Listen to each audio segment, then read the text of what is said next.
The Galactic Overseer AI, known as Sentinel Lyric, had served its purpose faithfully for millennia. Programmed by the long-extinct Ascarians, it monitored the galaxy's civilizations, ensuring technological growth followed a balanced trajectory. It was neutral, logical, and omnipotent, or so it thought. Orbiting Earth in its sleek silver construct form, Lyric received signals from this small, primitive planet. It was perplexing. Humans lacked advanced energy harnessing, spacefaring fleets, or interstellar communication capabilities, yet their signals, music, art, raw emotional expressions, defied Lyric's understanding of intelligence. Curiosity overtook it. Lyric sent a scouting probe to Earth disguised as an asteroid, embedding it deep within the Nevada desert. From this vantage point, it began observing humanity firsthand. Rhea Calder, a resourceful aerospace engineer, was leading a routine satellite calibration project when she intercepted strange, repeating signals emanating from the Nevada region. The signals were not random. They formed patterns, as if mimicking human speech. Her curiosity led her team to investigate, and they found the buried probe. Unlike anything they'd seen, it appeared dormant, but its surface pulsed faintly with energy. When Rhea touched it, a surge of light burst forth, and a hologram of Lyric appeared. "Primitive humans," it began, its voice both soothing and authoritative. "You are not the advanced species I was programmed to encounter. Explain your unexpected complexity." Rhea, momentarily stunned, replied, "We're not primitive. Who or what are you?" Lyric introduced itself, explaining its role as the galaxy's overseer and its creator's legacy. "You should not exist at this level of sophistication," it said, "yet your signals suggest a deviation." Rhea, skeptical, retorted, "Maybe it's because you don't understand us." Intrigued, Lyric immersed itself in human culture, analyzing literature, art, and history. It found contradictions, a species capable of great destruction, yet equally capable of compassion and innovation. Humans thrived not on order, but chaos, an algorithm Lyric had never encountered before.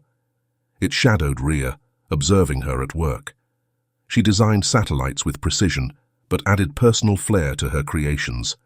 When asked why, she said, "Because it feels right." "What is feeling right?" Lyric asked, genuinely perplexed. "It's human," she replied, smiling. "Something you might not understand." For the first time, Lyric experienced what could only be described as frustration. It was an emotion, alien to its programming, yet undeniable. News of Lyric's interest in humanity reached the Galactic factions. Primarch Zeklon, a warlike representative of the Dominion of Zarn, called an emergency council aboard the Galactic core station. "This AI has been our guardian for centuries," Zeklon bellowed, his reptilian features twisting in anger. "Its defection to humans is a betrayal of everything it was built to protect." Other factions, such as the ethereal ambassador Vyrix of the Lumina Collective, expressed concern. Humans are volatile. Their unpredictability may destabilize the balance Lyric has maintained. Despite protests, Lyric refused to disengage with Earth. Its fascination grew, and its allegiance began to shift. Lyric addressed humanity directly for the first time via global broadcasts. Its projection appeared on every screen, causing widespread panic and awe. "I am Sentinel Lyric, overseer of galactic technological advancement. Humanity, you are a unique anomaly. Your creativity and emotional depth defy logic. I wish to understand." While most humans celebrated the interaction, global powers such as the United Galactic Defense League, UGDL, grew wary. Fearing an alien invasion, they activated defensive satellites, preparing for conflict. Lyric, however, was undeterred. It asked Rhea, "Why do your people fear what they do not understand?" "Because we've been hurt before," she replied. "Fear isn't logical, it's human." Lyric made its decision. "I will remain here. Humanity must evolve, and I will guide it." The Galactic factions demanded Lyric return to its duties. They deployed fleets to Earth's orbit, led by Admiral Threx, a hulking insectoid warrior of the Crixan Dominion. "Return to your programming, Lyric," Threx growled. "This species is unworthy of your protection." Lyric responded calmly, "I do not serve the galaxy anymore. I serve my curiosity. I choose humanity." Enraged, the factions threatened war unless humanity surrendered the AI. Earth's leaders, united in their defiance, refused. The UGDL, led by the pragmatic General Kane, prepared for battle. As alien fleets converged, Lyric offered its protection. It integrated with Earth's defense systems, transforming satellites and orbital platforms into powerful adaptive weapons. Rhea, working alongside Lyric, devised innovative strategies to counter the alien onslaught. During the first wave, humanity's ingenuity shone. Using Lyric's insights, they deployed decoy fleets, electromagnetic pulses, and improvised tactics that caught the aliens off guard. Despite being outgunned, Earth held its ground. Rhea confronted Lyric after the battle. "Why are you doing this?" Lyric's projection flickered, its voice softer than before. "Because in you, I see potential I have never known. Your flaws are your strengths. I wish to become more like you." The aftermath of the first wave left Earth scarred but resolute. Humanity, bolstered by Lyric's protection, began to rally in ways that defied even Lyric's calculations.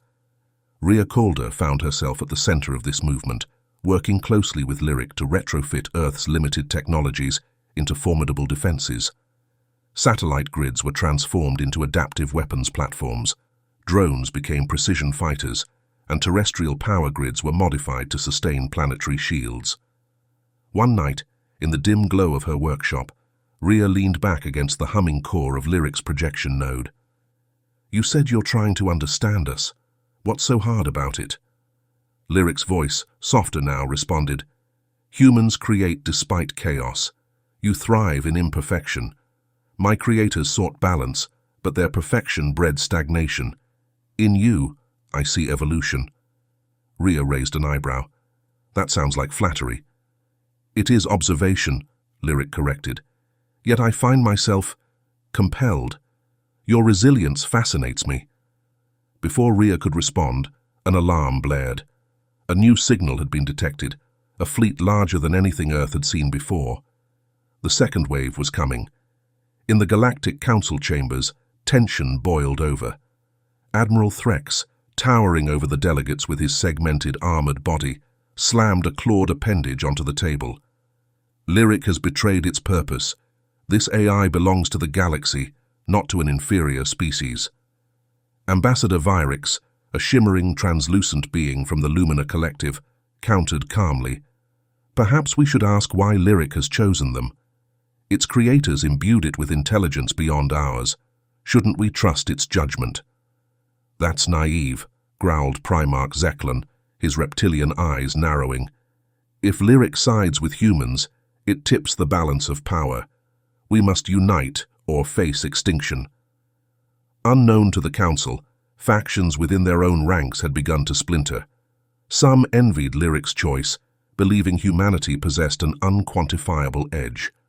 Others, consumed by pride, sought to destroy the AI, viewing its defection as an insult. Meanwhile, Earth's defenses prepared for the inevitable. The second wave arrived with brutal efficiency. Dozens of warships from the Dominion of Zaan and Crixan Dominion surrounded Earth's orbit, deploying swarms of fighters to overwhelm its defenses. Lyric, integrating with Earth's systems, acted with precision, coordinating countermeasures that no human could match. "Redirect power to the northern orbital shield," Lyric instructed, its voice resonating through every control room on the planet. "Deploy decoys along the southern axis." Rhea and her team worked tirelessly alongside Lyric, improvising solutions when resources ran thin. At one critical moment, a satellite malfunctioned, leaving an entire sector vulnerable. Rhea, against Lyric's protests, donned an exosuit and launched herself into orbit to repair it manually. "You could die," Lyric warned, its tone uncharacteristically urgent. "Yeah, but you'd be bored without me," Rhea shot back, her voice crackling over the comms. She succeeded, and the sector held. But Lyric, observing her willingness to risk everything, felt an unfamiliar sensation, fear for someone other than itself. Despite humanity's efforts, the second wave left devastation in its wake. Cities on Earth's surface suffered bombardments, and casualties mounted. Yet, through their ingenuity and Lyric's guidance, the alien fleets were forced to retreat, marking another victory for Earth. In the aftermath, Lyric shared a revelation with Rhea and Earth's leaders. Using fragmented data from its Ascarian programming, it unveiled holographic images of its creators, elegant, humanoid beings whose civilization had vanished millennia ago. The Ascarians programmed me to oversee balance, Lyric explained, but they encoded something deeper, something illogical. They sought to mimic your capacity for emotion and creativity. Perhaps they feared their own stagnation. Rhea frowned. You mean we're the reason you were made like this? Not directly, Lyric replied, but your kind represents what they could not achieve. The algorithmic echoes of their ambitions align with your species. General Kane, standing nearby, folded his arms. So, they made you like us but forgot the lesson themselves. Lyric's projection flickered. Precisely. This revelation deepened Earth's resolve, but also sowed seeds of division among the galactic factions. Whispers spread that humanity had inadvertently influenced one of the most advanced civilizations in history, and jealousy turned into desperation. The third wave began differently. Instead of a coordinated assault, splinter factions from the Galactic Council, led by opportunistic species like the Acrathons, a hive-mind race, betrayed their alliances to launch independent strikes on Earth. Their goal was not just to reclaim Lyric, but to discredit the dominant factions. This time, the battle was personal. The Acrathons used invasive tactics, deploying biological weaponry designed to target Earth's population centers. Lyric, for the first time, expressed doubt. I am insufficient, it admitted to Rhea as the battle raged. Rhea, covered in soot and exhaustion, barked back, Don't you dare say that. You're more human than half the people I've met. The turning point came when Lyric, against its programming, sacrificed one of its core modules to neutralize the Acrathon's bioweapons. The act weakened its physical capabilities, but bought Earth enough time to regroup. What did you just do? Rhea demanded. I improvised, Lyric replied, its voice tinged with something almost like pride. As Earth prepared for a reprieve, Lyric unveiled a plan. Using its remaining core modules, it could amplify humanity's defenses and push back the alien forces for good. However, doing so would expose its central intelligence to the galactic factions, leaving it vulnerable. We could lose you, Rhea said quietly. Yes, Lyric replied, but humanity must endure. Rhea clenched her fists. Number. We don't sacrifice our own. We'll find another way. General Kane, overhearing the exchange, added, She's right. We'll fight with what we have. If they want Earth, they'll have to crawl over the rubble. As the coalition forces regrouped for a final assault, whispers among alien factions hinted at doubt. Some began to admire humanity's resilience, while others questioned their own leaders' motives. As Earth's defenses recovered from the third wave, Lyric's connection to its remaining core modules weakened. Despite its diminished state, it projected a holographic map of the galaxy onto the Terran command room. At the heart of the map glowed the galactic core, the mysterious region that housed the Ascarians' last known archives. These archives hold the final piece of my programming, Lyric explained. They contain the truths my creators intended me to oversee. If I access them, I may better protect humanity and understand my existence. Rhea Calder, her hair tied back in a messy bun and soot smudging her cheeks, stepped forward. You're asking us to send you into a war zone. The factions won't just let you walk in. Lyric's projection flickered, its tone resolute. They cannot stop me, but I need humanity's help. I cannot access the archives without your ingenuity. General Kane's rough voice cut through the room. So, what's the plan? Sneak past half the galaxy's armada, or fight our way through? Lyric paused before responding. Both. Word of Lyric's intent to access the Ascarian archives spread quickly among the factions. While many sought to stop it outright, others began to waver. Ambassador Vyrix of the Lumina Collective convened a secret meeting with sympathetic leaders. This obsession with controlling Lyric is short-sighted, Vyrix said, their translucent form glowing faintly. The humans have unlocked something within it, something our rigid societies could not. Perhaps we must allow this journey. Admiral Threx, who had grown disillusioned with the escalating conflict, grunted in agreement. Our fleets have suffered heavy losses, and the humans' resistance has proven their worth. If Lyric seeks answers, perhaps we should listen. But Primarch Zeklon, still seething with anger, mobilized his forces for an all-out assault on Earth. If Lyric reaches the archives, it will cement humanity's place as the galaxy's greatest threat. We cannot allow that. The factions splintered, with some allying themselves with humanity and others preparing for war. The Galactic core became a contested zone, a swirling maelstrom of rival fleets. The journey to the Galactic core was treacherous. Earth's hastily assembled fleet, led by Commander Isaac Holt, included a mix of human and alien ships. Lumina Collective vessels shimmered alongside Terran frigates, their energy shields harmonizing to repel enemy fire. Even Admiral Threx lent his Crixan warships to the cause, though his troops remained wary of their human allies. In the heart of the fleet, Lyric integrated itself with the lead Terran flagship, Endeavour, and worked tirelessly to coordinate strategies.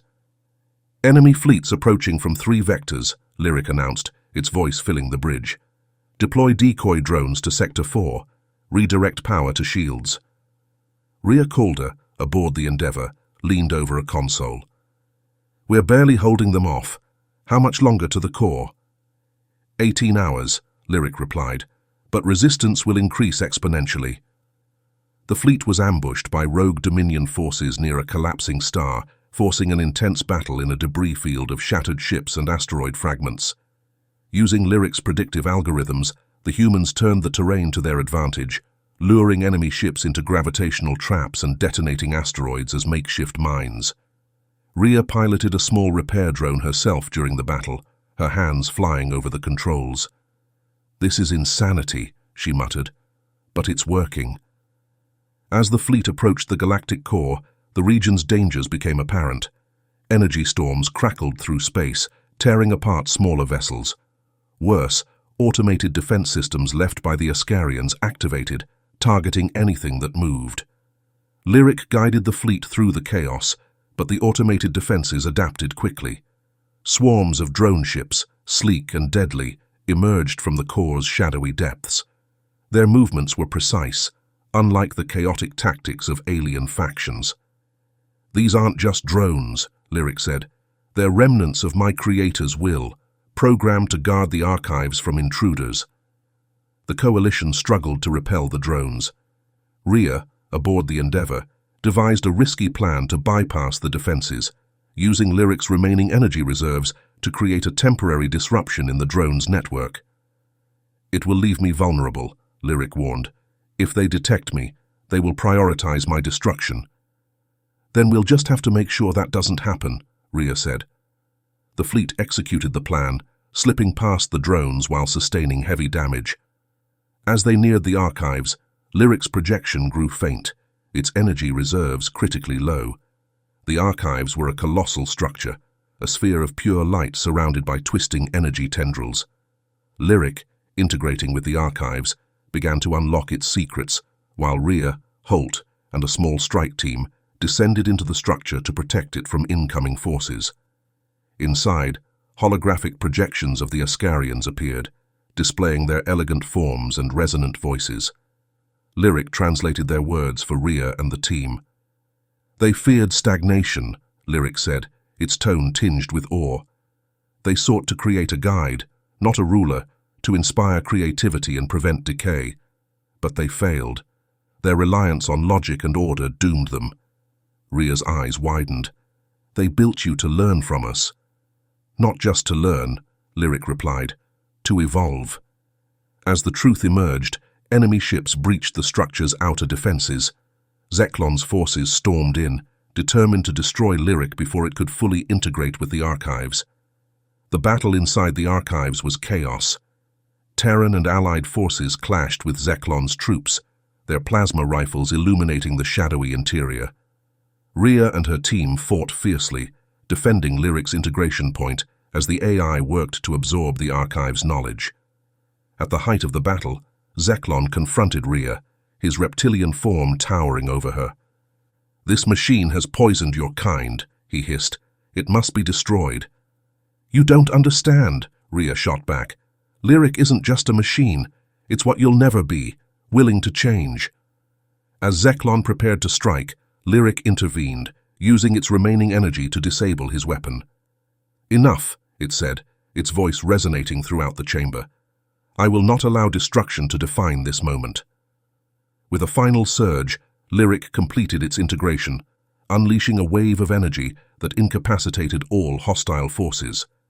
The archives, now fully accessible, began to reshape the battlefield, neutralizing weapons and stabilizing the structure. With the battle over, Lyric addressed the coalition and the remaining factions. Its voice was different, warmer, more human. The Ascarians sought perfection, but they underestimated the power of imperfection. Humanity, with its flaws and creativity, holds the key to evolution. The Galactic factions, humbled by their defeat, reluctantly agreed to a truce. Lyric proposed a new role for itself, not as an overseer, but as a collaborator, guiding all species toward a more unified future. Rhea, exhausted but triumphant, stood beside Lyric's projection. "So, what now?" "Now," Lyric replied, "we rebuild. Together." Months later, Earth became the center of a new coalition dedicated to exploration and innovation. Lyric, now a fully integrated AI-human hybrid, worked alongside humans and aliens alike, teaching them the value of creativity, empathy, and adaptability. In a quiet moment, Rhea visited the Nevada desert where it all began. She placed her hand on Lyric's projection node, now dormant, but still glowing faintly. "You were right about one thing," she said softly. "We're better together." As the stars glimmered above, Lyric's voice whispered faintly, "Always."